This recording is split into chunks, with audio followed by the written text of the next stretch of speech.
I'll be the first to admit that I don't watch the news regularly, but I could have sworn that Elon Musk was the richest man in the world. In fact, at the time of making this video, Bloomberg puts his net worth at $272 billion, and everyone is still waiting for him to become the first trillionaire in history. So, how is it then that you've just clicked on a video that's about to show you how the Prince of Saudi Arabia spends his magnificent $2 trillion fortune? A fortune that obliterates the combined wealth of the top 17 richest people on any list today? Well, I'm glad you asked. And I'll keep the answer short, sweet, and crude. Oil. You see, as the anointed de facto ruler of a country that bears his last name as its first name, Mohammed bin Salman bin Abdulaziz Al Saud, or MBS, sits at the top of Aramco, the biggest oil and gas company ever. It's the third most valuable company, behind only Apple and Microsoft, and ahead of Alphabet, Meta, Berkshire Hathaway, Amazon, and of course, Tesla. These matters way less on Mars, but the truth is, MBS does have control over what he can splurge millions on from his own wealth and from the wealth of the Kingdom of Saudi Arabia. And on top of Aramco, MBS also controls the sovereign wealth fund of Saudi Arabia, called the Private Investment Fund, and with assets of $500 billion. You begin to wonder, what can you possibly buy as a gift for someone who is obviously filthy rich? And boy, are some of the ridiculous items on this list gonna color you jealous. Especially since the first on our list is the painting called Salvator Mundi, the most expensive painting in our history. This magnificent piece was done in the 15th to 16th century by none other than Italian Renaissance artist Leonardo da Vinci, who just like MBS, didn't know where to draw the line with the gifts he was born with. The Salvator Mundi did a tour in 2017, where it was displayed at exhibitions in Hong Kong, San Francisco, and New York.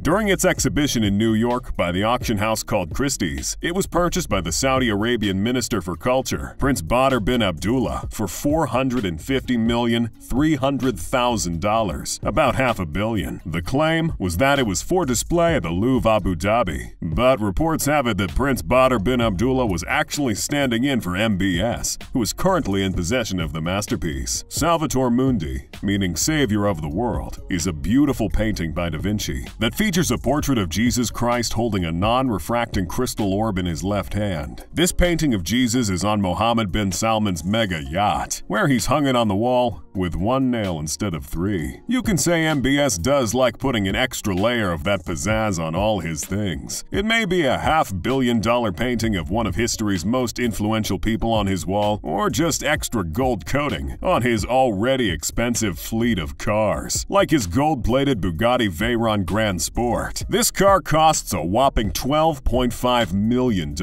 and the Grand Sport has been recognized as one of the fastest street-legal vehicles in the world, with a speed of 431 kilometers per hour and a 0 to 100 kilometers per hour acceleration in 2.5 seconds. That acceleration just about edges that of the Lamborghini Aventador SVJ, which goes from 0 to 100 kilometers per hour in 2.8 seconds. And spending on luxury vehicles goes from 0 to 100 in the blink of an eye, because he splurged almost $8 million to buy this Lamborghini and, of course, covered it in gold. In fact, he owns a Rolls-Royce Phantom drophead coupe, a Bentley Continental Flying Spur, a Rolls-Royce Phantom Coupe, a Range Rover, and a Mercedes G63 6x6 truck, for a grand total of $36 million. And, of course, he's covered them all in gold, and even ornamented the chairs with gold-like embroidery. At this point, maybe his cars run on gold instead of gas, and if that doesn't fuel your desire to get rich, maybe his magnificent French chateau called the Chateau Louis XIV will. Back in 2015, when Prince Salman purchased this mansion for $300 million, it became the world record purchase for a residential property. But MBS didn't stop there. No, instead he got to work and employed Saudi-born French property developer Imad Khashoggi to rebuild and redesign the mansion. Khashoggi merged high-tech installations and controls with 17th century craft traditions and employed them in the rebuilding of this 57-acre chateau. Over the course of 3 years, over 131,000 people worked on this mansion. That's an average of 120 people per day. They included experts like stonemasons building the house to style, marble workers who sculpted a pristine statue of Louis XIV and molded for the Grand Siècle-style fireplaces, gardeners that designed large expanses of parks and French-style gardens with embroidered box hedges and tree-lined labyrinths, and painters and decorators that painted the ceilings of several reception halls, master suites, and the cupola of the main drawing room. The chandeliers are magnificent high lights hanging in the chateau, but these otherworldly paintings and magnificent gardens are the highlights of this luxurious home. And to think the Salvator Mundi painting that we discussed earlier is almost double the price of this massive estate. A $500 million painting that hangs on the walls of Mohammed bin Salman's serene yacht. That's right. The serene yacht is ginormous. It is, in fact, among the top 10 largest yachts in the world, with a length of 439 feet and a beam standing at 60 feet. Serene has a jacuzzi with automatic lighting on the outer top deck, lounge areas, sitting rooms and bars on its decks, several staterooms and a master suite, a helipad, and a garage to house its many speedboats and tenders for when MBS wants to go overboard. But MBS went overboard with a different kind of tender called Monet, as this sea monstrosity is unsurprisingly valued at $500 million. It was initially built for Russian vodka tycoon Yuri Shefler for $330 million, and in 2014, the one and only Bill Gates leased the yacht at $5 million per week. But while vacationing in the south of France in 2015, Prince Salman decided to splash $550 million on the water vessel. From the hands of one ultra-rich man to another, the Serene yacht is an example of great sportsmanship amongst the wealthy. And speaking of sportsmanship, Prince Salman's latest acquisition is a legendary English soccer establishment called Newcastle United Football Club, or more commonly known as the Magpies, through the Sovereign Wealth Fund of the Kingdom of Saudi Arabia, known as the Public Investment Fund, or PIF. MBS was able to purchase the English football club for £300 million. The deal took almost 2 years to complete. But at the end of the day, Newcastle is now the richest club in the world, due to their owners, the PIF, having a value in assets totaling almost $500 billion. An owner that also has numerous investments in big names like Disney, Uber, Facebook, Starbucks, and of course, everyone's favorite pharmaceutical company, Pfizer. For perspective, the second richest football club owner in the entirety of the most popular and most profitable sport in our history is Manchester City Football Club, whose owner, Sheikh Mansour, has a net worth of $20 billion. Many have seen this acquisition by Mohammed bin Salman through PIF as a way to diversify their sovereign wealth fund from just oil. And like we said, PIF invests in some pretty big names already, which has brought its assets to $500 billion. Soccer is an investment that cannot be snuffed at, as more and more billionaires have joined the party. For example, Russian-Israeli oil billionaire oligarch Roman Abramovich and the Italian billionaire family Andrea Agnelli and family own 2 of the biggest clubs. And more recently, the wealthy in the US of A have turned their eyes to developing and investing in the sport in their region too. For perspective on the lucrative nature of soccer, a top soccer club like Manchester United or Chelsea spend more on players' wages in a single year than the entire civilizations of the world spend on asteroid defense.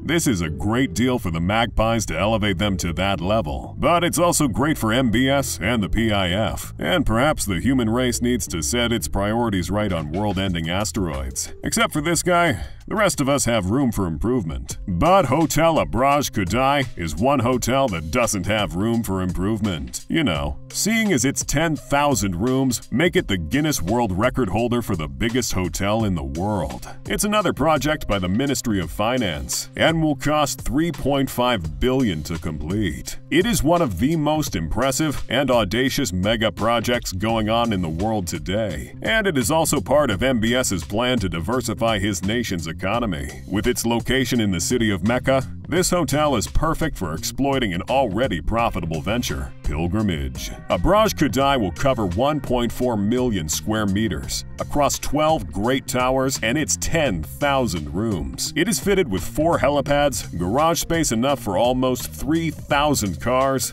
70 restaurants, and more. Spending a night in the luxurious rooms will cost $5,000, and you'll get to enjoy amenities like the gym and wellness centers, spas, massages, luxury car rentals, fresh and thermal water baths, scrubs, saunas, pools, and more. Prince Salman also had the architects from Dar Al Hadassah and interior designers from London-based Arene Hospitality Company do something special for the royal family. And that is the fact that the first 5 floors of Hotel Abraj Khudai are set aside and designed to the taste of MBS and members of the royal family whenever they wish to visit. With the wealth at his disposal, MBS might as well build a city from scratch. Wait, he wouldn't, right?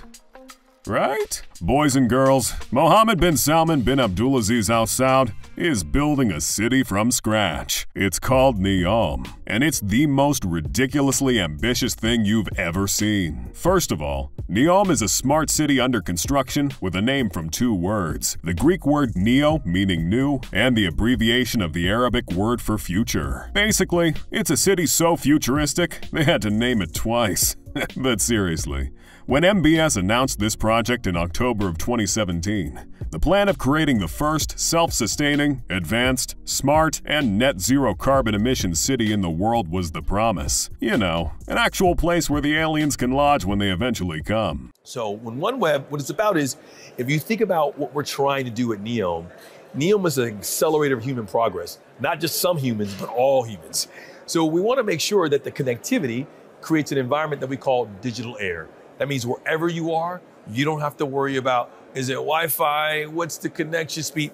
It gives you what you need, when you need it, right person, right time, right place. And wouldn't you know it, it has a budget of $500 billion for its completion. This is a real thing, guys. Seriously, you can look it up. It will be 3 times the size of New York City and will be designed in such a way that everything you need at any point in the city is within walking or cycling distance, since, you know, there won't be cars or even traditional roads in Neom. Instead, long-distance transportation will be made using shared, autonomous electric shuttles, high-speed underground transit systems, and urban air mobility. Not to mention, the seaport will be the first fully automated seaport, and the experience at Neom Airport is seamless from the curb to the gate. Sections of the gigacity like the Line and the Octagon are already under construction, so it's not a matter of if, it's a matter of when. Earlier in this video, we posed the question, what can one buy as a gift to someone like this, with a net worth well over $2 trillion? Tell us in the comments below. Wrong responses only. But truth be told, we may never know. MBS controls 553 million acres of land, filled to the brim with crude oil. He's technically the 2nd largest landowner in the world, ahead of the Pope and behind only the Crown and Queen of England. And it's not every day you find yourself amongst 2 of the most powerful people on God's green earth. Speaking of powerful people, click this video to find out the families that secretly rule the world, and I'll see you there.